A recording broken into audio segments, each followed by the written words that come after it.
July 5, 2026 రోజున యాదాద్రి భువనగిరి జిల్లా bus stand సమీపంలో ఉన్నటువంటి జూనియర్ కళాశాల మైదానంలో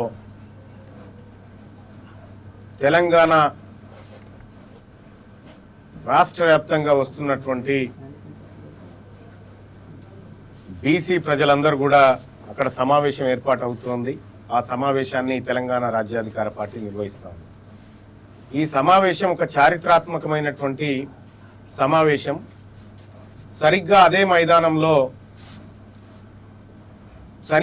ఏదైతే చనిపోయి అమరుడైనటువంటి గద్దరన్న ఉందో గద్దరన్న మొట్టమొదటిసారిగా అమ్మా తెలంగాణ మా ఆకలి కేకల గానం అనేటువంటి పాట మొట్టమొదటిసారిగా అక్కడే పాడిండు. అలాగే తెలంగాణ జనసభ లాంటి సభలను బెల్లి లలితక్క ప్రారంభించినటువంటి స్థలం అది.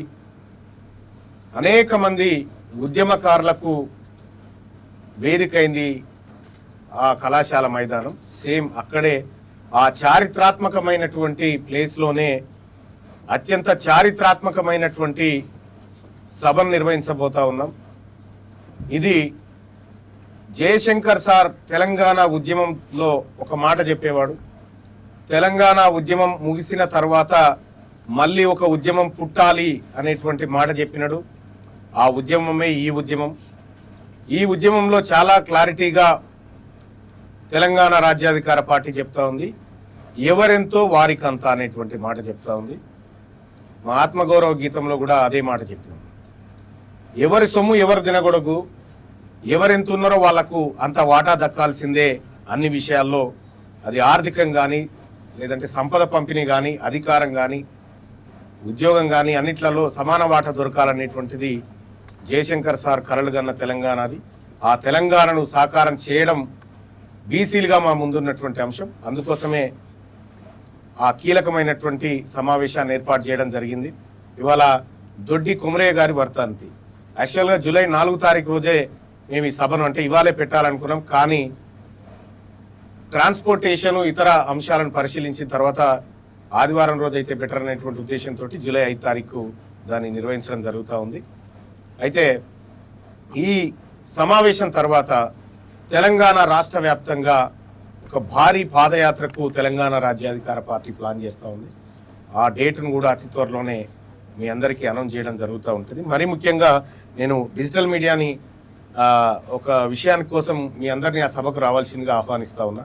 ఎందుకు ఆహ్వానిస్తున్నా అంటే ఈ చారిత్రాత్మకమైనటువంటి అంశం, అందులో జరిగేటువంటి పరిశోధనతో కూడినటువంటి చర్చ, అది అందరికీ రావాల్సినటువంటి సబ్జెక్టు. ఎందుకంటే చాలామంది ప్రొఫెసర్లు కొన్ని నెలల పాటు దానిపైన రీసెర్చ్ చేసి బయటికి తీసుకొస్తున్నటువంటి సందర్భంలో దాన్ని నేనే ప్రజెంట్ చేయబోతా ఉన్నా. సో దానికి సంబంధించినటువంటి సబ్జెక్ట్ అనేది కూడా ఈనాటి యువతరంగా ఉన్నటువంటి డిజిటల్ మీడియా తెలుసుకోవడం చాలా ఇంపార్టెంట్. ఎందుకంటే రీసెర్చ్ పేపర్లు ఈ జర్నలిస్టులకు చాలా ఉపయోగపడతాయి. ఆ రీసెర్చ్ పేపర్లన్నింటినీ కూడా అక్కడ బయట పెట్టబోతా ఉన్నాం. చాలా భయంకరమైనటువంటి లెక్కలు మీ ముందుకు రాబోతా ఉన్నాయి. కాబట్టి వీటన్నిటికీ మీరు సాక్ష్యంగా నిలవాలని మీ అందరికీ నేను ఒక లింక్ పంపించి ఆ లింక్ ద్వారా ప్లే చేయమనొచ్చు. కానీ మీరు ప్రత్యక్షంగా క్లాస్ వినాలని. జరగబోతుంది సభ కాదు, సభలో ఒక బ్రహ్మాండమైన క్లాస్ జరగబోతా ఉంది. ఇదివరకు దాకా ఏ సభలో కూడా అట్లాంటి విధానంలో జరగలేదు. అది జరగబోతా ఉంది. దానికి ప్రత్యక్ష సాక్షులుగా మీరుంటే రేపు పొద్దున ఈ తెలంగాణ సమాజానికి ఒక దిక్సూచి లాంటి వాళ్ళు, ఒక న్యాయ నిర్ణేతలుగా మీరు ఉండేటువంటి అవకాశం ఉంటుంది. కాబట్టి డిజిటల్ మిత్రులందరినీ కూడా ఆ కార్యక్రమానికి ఆహ్వానిస్తాం. ఈ సభా వేదిక ద్వారా రాజీనామా చేయబోతున్నట్టు వార్తలు వస్తూ ఉన్నాయి. అంటే పాదయాత్ర చేసేది ఒకవేళ చేయాలనుకున్నట్టు ఏంటంటే రాజీనామా చేసి పాదయాత్ర చేయాలనుకున్న విమర్శలు కూడా బయట వినబడతాయి. అంటే వాళ్ళ విమర్శల కోసం, వాళ్ళ పొగడతల కోసం నేను పదవిలో లేను. నేను మీ అందరికీ తెలుసు, ఎమ్మెల్సీ అయిన తర్వాత శాసన మండలిలో నేను లేవనెత్తినటువంటి ప్రశ్నలకు, నేను మాట్లాడుతున్నటువంటి విధానానికి మీ అందరు మీ ఛానళ్ళలో వస్తూనే ఉంటుంది. నేను ఏం మాట్లాడుతున్నా, ఏ ప్రజల కోసం మాట్లాడుతూ ఉన్నా, ఒకవేళ అర్జెంటుగా తీర్మానం వలన ఈ సభ నుంచి వెళ్ళిపోవాలని వాళ్ళు కోరుకుంటారు. కానీ మేము పోవడానికి సిద్ధంగా లేము. అటు శాసన మండలి, ఇటు శాసనసభ ఈ రెండింటిని కైవసం చేసుకుంటాం 2028 కల్లా. కానీ ఒక మాట, నిజంగా తెలంగాణ రాష్ట్రంలో అధికారంలో ఉన్నటువంటి అధికార పక్షంలో ఉండి అధికార పార్టీ చేస్తున్నటువంటి తప్పులను ఎత్తి చూపుతూ కులగణన లెక్కల దగ్గర నుంచి ఆధారాలతో సహా బయటపెట్టినటువంటి నేపథ్యంలో సహజంగానే వాళ్ళు జీర్ణించుకోలేక సస్పెండ్ చేసినారు. తీన్మార్ మల్లన్న ఇంప్లిమెంట్ చేయమని కోరిండు, కానీ వాళ్ళు సస్పెండ్ చేసినారు. దానికి నాకేం బాధ లేదు. సో ఇవాళ మంచికో చెడుకో తెలంగాణ రాష్ట్రంలో బీసీలకు, మెజారిటీ పక్షాలైన బీసీలకు ఒక రాజకీయ పార్టీ ఏర్పడింది. నేను ఈ వేదిక మీద నుంచి ఒక మాట చెప్తా ఉన్నా. 2.5 సంవత్సరాల నుంచి రేవంత్ రెడ్డి గారు మీరు బీసీలకు సంబంధించినటువంటి సప్లాన్ అమలు చేయడంలో విఫలమైంది. 42% రిజర్వేషన్ ఇస్తా అని మోసం చేశారు. మీరు సభలో కూడా చూసిండ్రు, ఇది దొంగ బిల్లు, దీని ద్వారా 42% రిజర్వేషన్ రాదు అని నేను బల్లబుద్ధి వాదించి చెప్పిన ఆలోచన మీ అందరూ తెలుసు. సో బీసీలకు కామారెడ్డి డిక్లరేషన్లో ఇచ్చినటువంటి అన్ని అంశాల్లో ఫెయిల్ అయింది. కాబట్టి ముఖ్యమంత్రి రేవంత్ రెడ్డి గారిని తక్షణమే తప్పించాలి. ఎందుకంటే పక్కన కర్ణాటక రాష్ట్రంలో మా బీసీ ముఖ్యమంత్రిని తీసేసి ఓసీ ముఖ్యమంత్రిని పెట్టారు. కాబట్టి దానికి బదలాయింపుగా రేవంత్ రెడ్డిని తొలగించి మహేష్ కుమార్ గౌడ్ను సీఎం చేయాలని చెప్పి కోరుతారు. అంటే పట్టభద్రులు ఎమ్మెల్సీగా ఎన్నికైనటువంటి మీరు నిరుద్యోగుల సమస్యల గురించి ప్రస్తావించడంలో మళ్ళీ విఫలమైపోయింది అన్నటువంటి ఆరోపణలు బలంగా వినపడుతుంది.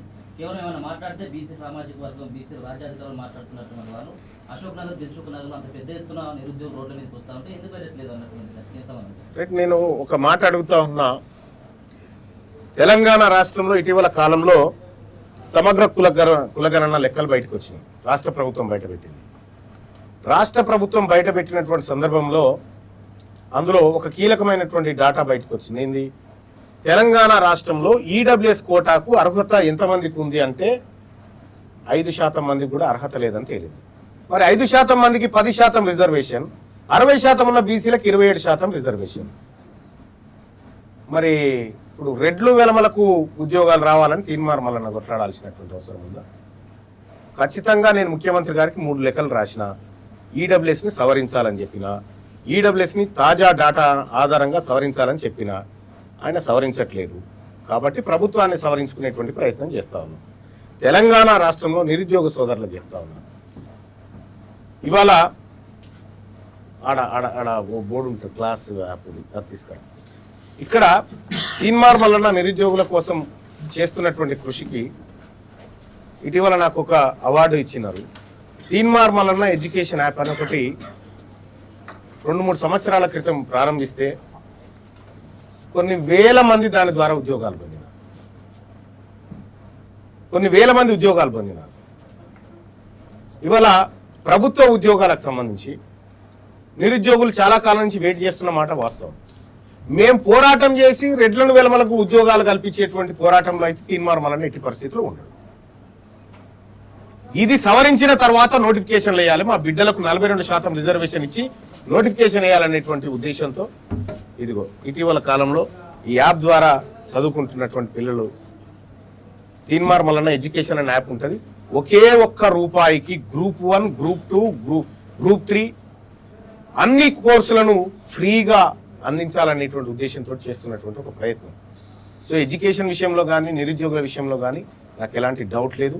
నేను ఖచ్చితంగా నిరుద్యోగుల పక్షాన, మెజారిటీ నిరుద్యోగులుగా ఉన్నటువంటి బీసీల పక్షాన, ఎస్సీ ఎస్టీ మైనారిటీల పక్షాన ఖచ్చితంగా మాట్లాడతా.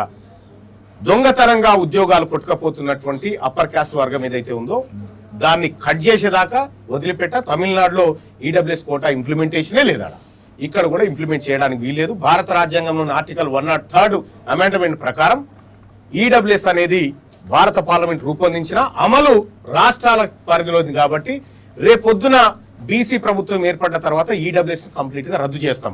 ఇప్పుడున్నటువంటి నిరుద్యోగులు నిజంగా నష్టపోయారని భావిస్తే ఏజ్ రిలాక్సేషన్ ఇచ్చైనా సరే మళ్ళీ వారిని ముందుకు తీసుకొస్తాం తప్ప ఎట్టి పరిస్థితిలో మా ఉద్యోగస్తులకు అన్యాయం జరగని. అన్న, ఇప్పుడు అంటే బీఆర్ఎస్ అండ్ కాంగ్రెస్ పార్టీకి సంబంధించిన నేతల మధ్య మాటల వారు నడుస్తూ ఉన్నది. సో మీరు ఒక ఎమ్మెల్సీగా ఎట్లా చూస్తారు దాన్ని? ఇప్పుడు నేనేమంటున్నా, మీరు అప్పు గింత చేసినారు, 4.5 లక్షల కోట్ల అప్పు చేసినారని చెప్పేమో బీఆర్ఎస్ వాళ్ళు చెప్తా ఉన్నారు. 7 లక్షల కోట్ల అప్పు చేసినారనేమో కాంగ్రెస్ వాళ్ళు చెప్తా ఉన్నారు. నేను ఒకటే మాట చెప్తా ఉన్నా, ఈ 4,81,000 కోట్ల అప్పు చేసినామని చెప్పి బీఆర్ఎస్ వాళ్ళు చెప్తారు కదా, 4,81,000 కోట్లకు మీరు వీళ్ళు చేసినటువంటి 2 లక్షల కోట్లకు ఫస్ట్ మీరు జమనాథ్ ఉండరు దానికి. ఫస్ట్ మీ పార్టీలు తెలంగాణ రాష్ట్రంలో ఈ ప్రజల పేరుతో చేసినటువంటి అప్పులకు బీఆర్ఎస్ పార్టీ జమనాథ్ రాసియండి, ఇటు కాంగ్రెస్ పార్టీ జమనాథ్ తీసి రాసియండి, అప్పుడు మాట్లాడుతాం. మీరు పేద ప్రజల పేరు చెప్పి దొంగతనంగా ఈ 2 పార్టీలు ప్రజా సంపదను లూటీ చేసినాయి. ఎవరి పేరు చెప్పి తెచ్చిరు అవి? ఇక్కడ ఉన్న వాళ్ళందరూ తలకాయలు తాకట్టు పెట్టి తెచ్చారు. కేసీఆర్ కొడుకు తాకట్టు పెట్టిరా ఏమన్నా? కేసీఆర్ ఆస్తులా లేకపోతే రేవంత్ రెడ్డి ఆస్తులు తాకట్టు పెట్టిరా? పెట్టలేదు కదా. కాబట్టి మీరు అప్పు చేసిరని మీరు అంటారు కాబట్టి మీరే వాటికి జమనాథ్ ఉండండి. ఒకవేళ ప్రజలు కట్టడంలో విఫలమైతే మా పార్టీలు కడితే అని ఒప్పుకోండి, చూద్దాం, మేము మాట్లాడతాం. కాబట్టి ఇది ఒక దొంగ నాటకం అంతే. ఇది కాలం గడుపుకోవడానికి, ప్రజా సమస్యలను పక్కదారి పట్టించి పబ్బం గడుపుకోవడానికి ఈ 2 పార్టీలు ఆడుతున్నటువంటి డ్రామా. మీ సభ ఎన్ని గంటలకు స్టార్ట్ అవుతుంది? అసలు ప్రభుత్వానికి మీరు ఎలాంటి సూచనలు ఇవ్వబోతున్నారు? సూచనలు కాదు, భూకంపమే చేస్తాం. సూచనలు ఏం లేవు. మేము సూచనలు ఇచ్చే స్థాయి అయిపోయింది. ఎందుకంటే వాళ్ళు ఇంప్లిమెంట్ చేయాల్సినటువంటి అంశాలను పక్కదారి పట్టించారు కాబట్టి మేము ఏం చేయబోతున్నామో రేపు సభలో చెప్తాం ఖచ్చితంగా. సభ 2 గంటలకు ప్రారంభం అవుతుంది.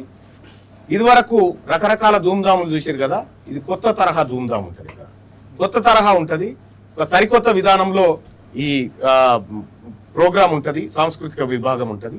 ఆ తర్వాత చాలా కీలకమైనటువంటి అంశాలను వివిధ రూపాల్లో మీ ముందుకు తీసుకొచ్చే ప్రయత్నం చేస్తాం. సాయంత్రం 6 గంటల వరకు సభ. భువనగిరి అని కాదు, నాది వాస్తవానికి నా కాన్స్టిట్యున్సీ ఆలేరు కాన్స్టిట్యున్సీ. ఇప్పుడు నేను ఎమ్మెల్సీగా కూడా ఆలేరు కాన్స్టిట్యున్సీ ప్రోటోకాల్లోనే ఉన్నాను. భువనగిరిలో పెట్టడానికి ఒక చారిత్రాత్మకమైనటువంటి నేపథ్యాన్ని మీకు ముందే చెప్పిన.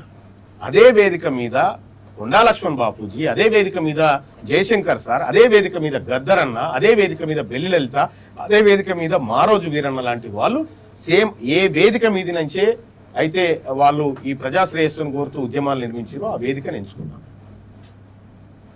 కానీ స్థలానికి ప్రాధాన్యత ఉంది తప్ప కానీ మాకేం ప్రాధాన్యత లేదు. ఆ స్థలానికి ఒక చారిత్రాత్మక ప్రాధాన్యత.